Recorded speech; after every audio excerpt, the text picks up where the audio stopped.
Hi guys, it is me, Chazza HD, and welcome back to some Formula 1 racing. We are back after a 4-week summer break here at Spa. In my opinion, the best circuit on the calendar.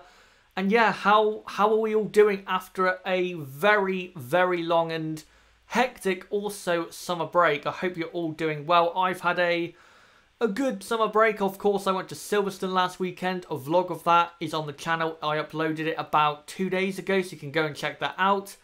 And yeah, I had a good summer break, and hopefully you guys did as well. But practice 1 and practice 2 took place here today at Spa Francorchamps. Again, just what a circuit it is, and I cannot wait to get into qualifying and the Grand Prix tomorrow. But let's go through the results of both practice 1 and practice 2. Starting off first with practice 1. Here is the top 10. So you have Sebastian Vettel fastest, from Verstappen second and Hamilton third, Kimi Raikkonen fourth, Bottas fifth, Ricciardo sixth, then Ocon in seventh with the new Force India team. Hülkenberg is P8 with Perez P9, and Carlos Sainz is in P10. And then the bottom 10 in practice 1 was Gasly, Grosjean, Leclerc, Ericsson, Hartley, Stroll, Magnussen surprisingly down there in P17. Norris took the place of Fernando Alonso as a Friday driver. And then Sirotkin 19th and Van Dorn last of all at his home Grand Prix. That is not good enough from Stoffel Van Dorn. And then practice 2 looked like this. Kimi Raikkonen this time fastest of all, from Lewis Hamilton second, Bottas third, Verstappen fourth, Vettel fifth, Ricciardo in sixth, and then Perez this time in P7, then Sainz is eighth, and then the two Saubers, very surprisingly, even though I thought they'd be good, of Ericsson and Leclerc in P9 and P10. Very good there for Sauber. And then Hülkenberg is P11 with Grosjean P12, then Ocon, Magnussen, Gasly, Alonso, Hartley, Sirotkin, Stroll, and again Stoffel Van Dorn last of all. But those are your results for practice 1 and practice 2. And now let's just get into reviewing how the teams got on except for those results. So first off, we go to Mercedes, who were, in terms of pace today, I would say about where I expected them to be. They're not miles off Ferrari, but they're not close enough, in my opinion, to be challenging at least for pole position if it doesn't rain tomorrow. I just don't think they have enough speed in that car to go for that. I don't think they have enough there, and with Bottas going to be starting at the back because he has an engine penalty. When it comes to Lewis Hamilton's race this weekend and him trying to beat Sebastian Vettel without Bottas helping him out in trying to beat Vettel and hold him back like what happened in Hungary, this is going to be a difficult race weekend, I think, for Mercedes. So, not looking awful, but it's not looking maybe as good as they thought it would coming back after the summer break with engine upgrades and also some aerodynamic upgrades. So, yeah, about what I expected for Mercedes. Now we go on to Ferrari. And with Ferrari, about what I expected. Again, like Mercedes, I thought Ferrari this weekend would have the fastest car, and it's clear to see that. It's fastest in practice 1 and in practice 2, and as we all know, on a Friday, Ferrari do tend to sandbag and not really, go for a stellar lap like Mercedes might or Red Bull. So they look quite ominous with the pace that they have right now, and I think on Saturday they are going to turn it up a lot, and we might see some kind of pace that is very surprising and you could argue quite dominant. I think they have that in their locker this weekend, but as long as they don't blow it on race day or there's no rain, I think this person right here, Sebastian Vettel, is the person who will take pole position and win the Belgian Grand Prix. But of course, at Spa, anything can happen with the weather, so we'll see on that front. And Red Bull are about what I expected as well. I have to say, Max Verstappen, not clearly, you know, third fastest with his car, but as we know, again, Mercedes and Ferrari turn it down more than Red Bull do on a Friday, so I don't see how Red Bull are seriously competing with them this weekend, because those two, with the engine upgrades they have this weekend, they are just miles ahead at a circuit like this, and I don't see how Red Bull can do anything on pace really noteworthy this weekend. 5th and 6th is all I really see for Red Bull, because yeah, the car in a straight line, as we all know, is just not good enough. Let's go on now to McLaren, who they still look so poor, I have to say. I thought coming after the summer break they would not improve noticeably, but they would have made a slight improvement where if you look hard enough you could notice it. But to me, it doesn't seem like they've actually improved. It seems like they are just as slow as they were, say, France, Austria time. They're just as slow as they were then, if not slower. So I don't see how McLaren have made any progress, and I think that might be clear evidence that they are now focusing on 2019. And if they're not at this point, then I don't know what they're doing for the rest of 2018, because 2018's been a disaster, so they have to focus on 2019, I guess. So hopefully that's why you can't really see any improvement from them, because they are now focusing on 2019. Hopefully that is the case, and that I'm just hoping they haven't focused more on 2018 and this is what they're like, because if that's the case, then how embarrassing is that for McLaren? But moving on from them, going on to Renault, not as bad as I thought they would be. I thought they would be comfortably outside the top 10 with Saubers, Force Indias and Haas's between P7 and P10, but in both sessions, Renault look like top 10 contenders. I don't think they'll finish in the top 10 in qualifying, but it does look possible. It really does look possible right now. But Nico Hulkenberg will start the Belgian Grand Prix from the back of the grid because of the same reason for Valtteri Bottas, of engine penalties. So the best Renault driver will not be able to get the best out of the car this weekend, really, because, again, he's starting from the back. So it's all down to Carlos Sainz. Can he do it? I don't know if he can. This circuit isn't one of his best. Definitely not one of his best, so we'll see. But I don't think Renault will be able to get into the top 10. I don't see it. I hope they do. It would be a good shock to see. On to, not Force India anymore, but Racing Point Force India. It's basically Force India still, but we'll call them that anyway, because that's what they're called now. And this, and today, they were very good. Very, very good. I thought this weekend they would be good anyway and be, say, between P9 and P12, but with Ocon in practice want to be P7, and then Perez clearly in P7 in practice too, and way ahead of Carlos Sainz. Very impressive, and I think that is a result of, because they now have the investment from the Stroll family, they can finally bring these upgrades that they've been waiting to bring. I think they said since Monaco, and that's why they've dropped off since that great performance in Monaco.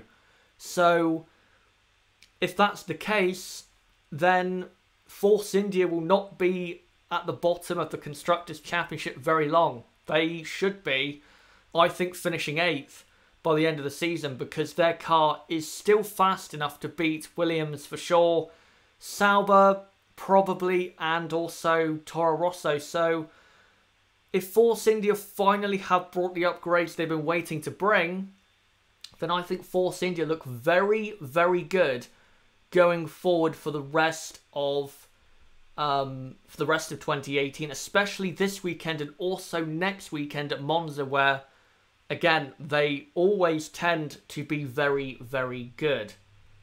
Williams, I think this image best describes Williams, and because of that, we'll move on. Go on to Toro Rosso, who aren't looking that good. No real surprise. No one thought they'd be good this weekend, and with the Honda power unit they have, this is where they are. This is where they are. They look about, to me, to be the third slowest, I would say, on the grid. So they're probably going to get a car out of Q1, but no further than that. I do not see how they can get close to the top 10. They just don't have the power, and they normally don't go well around this track as well. So it's not a surprise, and this is probably going to be the case next weekend at Monza as well. So sad for them, but once we get to Singapore, they should be firing on all cylinders, no pun intended.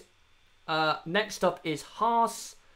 Very surprised by Haas. I thought they would be clearly, P7, P8 in both sessions, and they just didn't have any pace today. I don't know if they're testing new parts for future races, or they're deliberately hiding pace because they know they're very quick, but today, no pace whatsoever, and I really hope that they haven't lost that over the summer break with, I don't know, maybe they've gave up development on 2018, because I did see a quote from Gunther Steiner saying that they will want to focus on 2019 just as early as they did last year to focus on 2018. So maybe that could be playing a part in this. We'll have to see once we get done with the Belgian and Italian Grand Prix.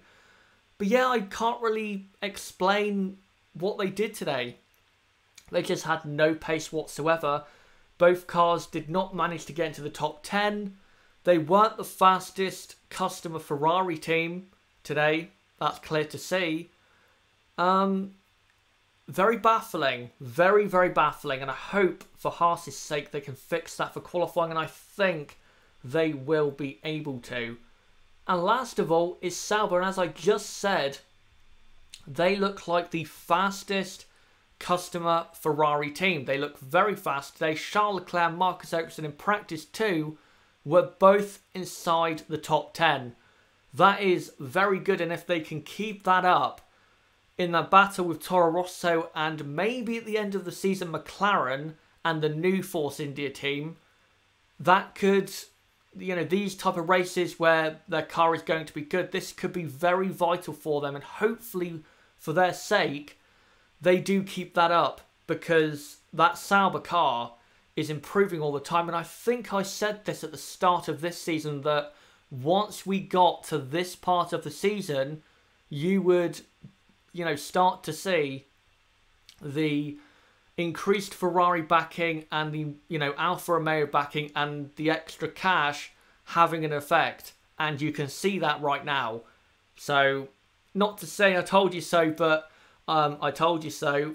And yeah, this weekend, I think points are definitely on the cards for Sauber, and hopefully Charles Leclerc can add to his points tally. Let's see what some of you guys are saying after practice 1 and practice 2. Well, unfortunately, Leclerc doesn't want to join Ferrari too early. I don't think it's his decision. It's all down to Ferrari. I don't think Ferrari want to put him in the car just yet. I think they want to give him an extra year. And we have to be honest, even if you're a Leclerc fan, Kimi has been very good this year. He has been. And I think does deserve another year at Ferrari, even though there has been some races where he hasn't been that great. For example, I think Baku, even though he finished in second, he wasn't that great. Spain, Monaco, Canada, for half the weekend in France, he wasn't that good at all.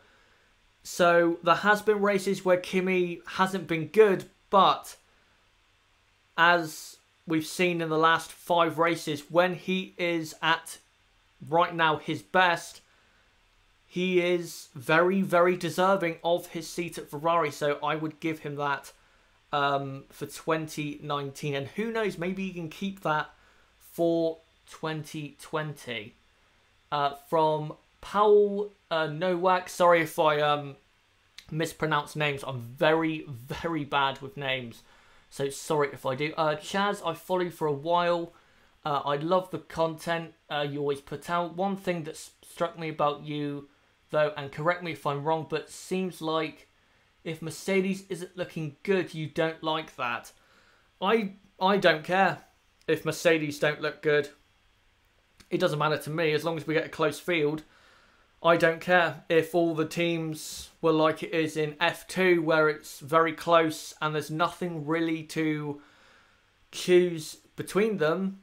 I don't care. I don't care who is fastest. I don't care who is slowest. All I want is 20 cars competing and close together. We're never going to get that, of course, in F1, but at the front of the field, at least, if it's close and competitive between the top 2 or 3, I don't care who wins. As long as we get great racing, who cares? Unless you're a fan, of course, of one of the teams or drivers. Haas were probably sandbagging today. That's from Andrew Drury. I'm thinking that as well, but they don't tend to sandbag, Haas. If you look at previous Fridays, they tend to be very, very fast and then deliver on that once we get to Saturday. And then on Sunday, they don't deliver on that, but they deliver on the pace they show on a Friday on a Saturday. But today, I don't know, there's no pace there. I don't know what's going on. I guess we'll see tomorrow whether they improve and whether they were sandbagging or not. Who is best of the rest this weekend? So far, I'd have to say Force India. I'd have to. They look very quick. The car, you can see it looks much improved from the upgrades they've definitely brought to that car. Yeah, I'd have to say Force India. And I think at the moment, it's Sauber and Renault behind, also with Haas competing for, say, 5th fastest. It's very close still, though, in that midfield battle. Is Ricciardo taking penalties? That's from JB. No, he is not. He is not taking penalties. The only drivers, to my knowledge, so far are Bottas and Hülkenberg. That might change if there's an engine failure in practice 3 or qualifying, but to my knowledge, it is Valtteri Bottas and Nico Hülkenberg. He also asks, do you think Kimi will win? From the pace he's showing right now and after practice 2, he does look like he has the pace to do so, but it depends on a lot of circumstances. I think personally he needs to be leading the race and not have his teammate behind him and close behind him. Because if Vettel is second behind Kimi and there's like a second between them, we all know what's going to happen. Ferrari are going to tell Kimi to let Sebastian through and then Sebastian will win the race. But from Kimi's point of view and for Kimi's sake, if he had Hamilton behind him, but Hamilton couldn't pass him, then Kimi would have a way better chance of winning the race because there's no chance of team orders, if you see what I mean. That's what I think of Kimi's chances this weekend of getting a win. Ultraman Nexus, do you think Lance Stroll is going to race in Force India? There's no doubt about it. I wouldn't be surprised if he was at Monza racing for Force India. It looks as though that he is going to race for Force India at Monza, and then I think it was Ocon was going to race in Van Dorn's place from Monza onwards. So it's a mental driver market. We'll have to see what happens, but yeah, we'll see. You can't really predict anything at the moment, and I wouldn't be surprised if Stroll went to Force India. I would be surprised if Ocon went to McLaren, even though I did predict that in my driver lineup predictions, which have already been proven massively wrong.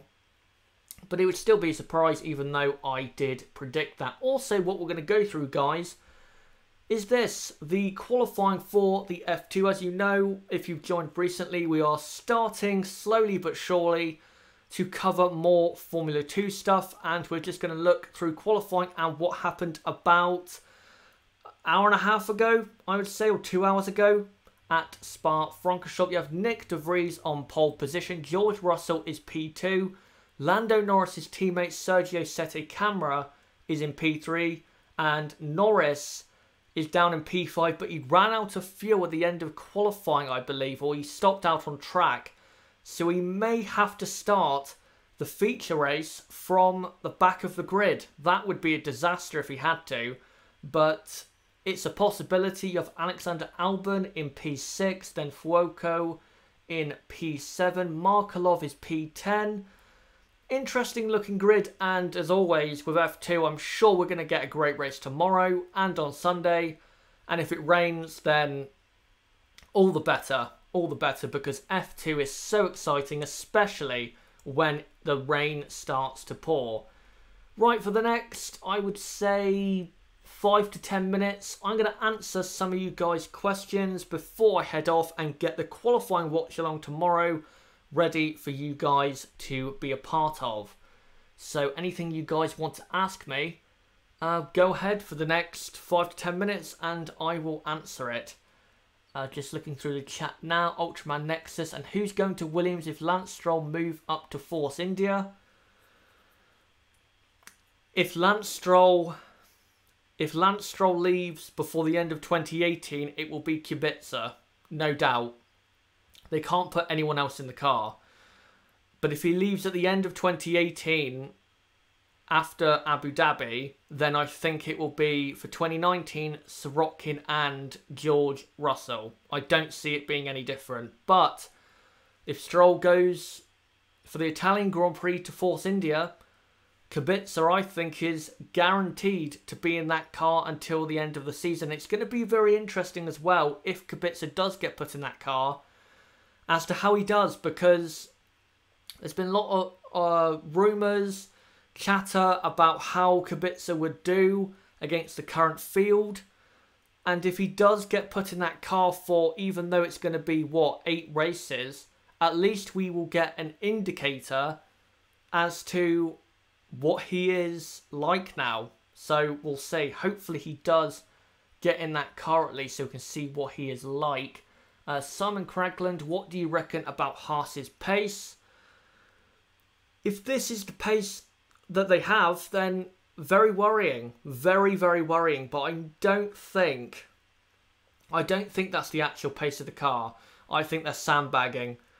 And I think if you're a Haas fan, and I know a couple who like to comment on my video, sorry, I know that they'll be hoping that that Haas are sandbagging, sorry. What do you think of Ticktum? That's from Lucas. Ticktum, he's a good young driver. I actually saw him at Silverstone last weekend because Euro F3 was on. It was on just after qualifying for the WEC, and it was on like, I want to say like an hour before the WEC 6-hour race on Sunday. He's a good young driver. He's not amazing. He definitely needs, I think, improvement. I think Toro Rosso, if they could put him in the car for next year, they would. But he doesn't have the super license to do that. So I think Ticktum, I think he needs to go to GP3. I think he needs to go there because from what I saw at the circuit, I think he still needs a couple years of, learning, developing, racing against the best people of his age group or development group. He does need, I think, a couple years because from what I saw, he wasn't bad or anything, but I just don't think he's quite, at that level yet where we can say, yeah, he is ready for Formula 1. I don't think he is quite there yet, but we'll see what he does for the rest of the Euro F3 season. Andrew Drury, hard to be a Haas fan after the Ferrucci nonsense this week. Yes, that's not good, but, well, they've made the decision. There's nothing we can do about it, I'm afraid. I have seen some people saying they've lost all respect for Haas. I can't say that because, yes, he did wrong, but don't let him reflect on the entire company or the entire team. He does not represent Haas. Yes, he's an employee, but just because he has been employed, don't let him, in your eyes, you know, lose respect for them, because they are still a very good team. They're the smallest team on the grid, doing so well for themselves. I don't think people should lose all respect for them because, again, Ferrucci is just a small cog in the wheel, very replaceable. He'll be gone in 2 years anyway because he's not a good driver. He's a very poor driver for F2 standards anyway, so don't worry, he'll be gone very, very soon. Lucas says, next year for Toro Rosso, Stoffel Van Dorn and Brendan Hartley. I don't think that'll happen. I think after Gasly has been announced to go to Red Bull, I think Brendan Hartley now, I think he will stay because I don't think Toro Rosso have so many options to put in that car. So I think he will stay, but I don't think Van Dorn will be alongside. I'm thinking Alexander Albon, Lando Norris is a possibility if Ocon does go to McLaren, because of course Sainz is confirmed at McLaren now. It's going to be interesting to see who they pick. Someone said Markelov. Markelov will not get that seat because, one, he is a part of the Renault driver program and he didn't have, let's say, such great words to say about Helmut Marko. So I don't think that is going to happen. Ronald says, sorry, but K-Mag tried to put Gasly into the wall at 300 kbh. Is a bigger offence than Ferrucci. I see what you mean, but I don't think it is because that's just one incident. And, you know, K-Mag, he did not mean that on purpose. What Ferrucci did, most of it was calculated and he did it on purpose. So I don't think you can compare that at all. Simon Cragland says, Van Dorn and Hartley will drive together, I think. It's a possibility, but again, I personally just don't see that. Caleb says, what do you think the pecking order is, Chaz? I think it is Ferrari, then Mercedes, then Red Bull.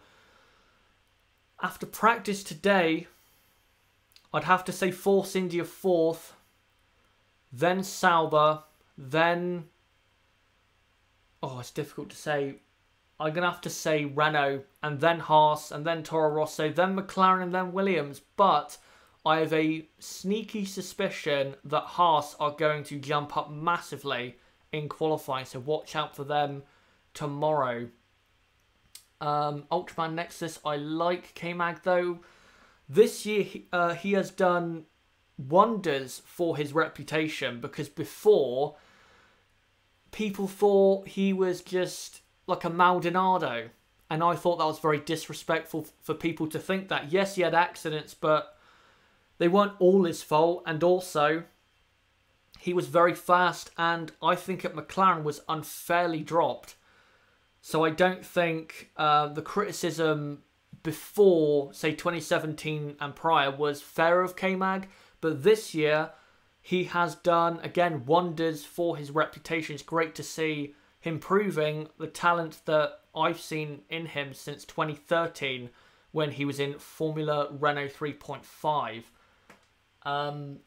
Simon Cragland, I don't know about Haas. They struggle a little bit in cold conditions, as we saw in China and Baku. Maybe that might happen this weekend. Maybe because it's colder, they'll struggle. But I don't know. We'll have to see. We'll have to see on that front. Haas will be 5th best. I think Force India are way quicker. Possibly. We'll have to see on that. Reza says, do you think Lando Norris will move up to F1 next year? With McLaren, probably.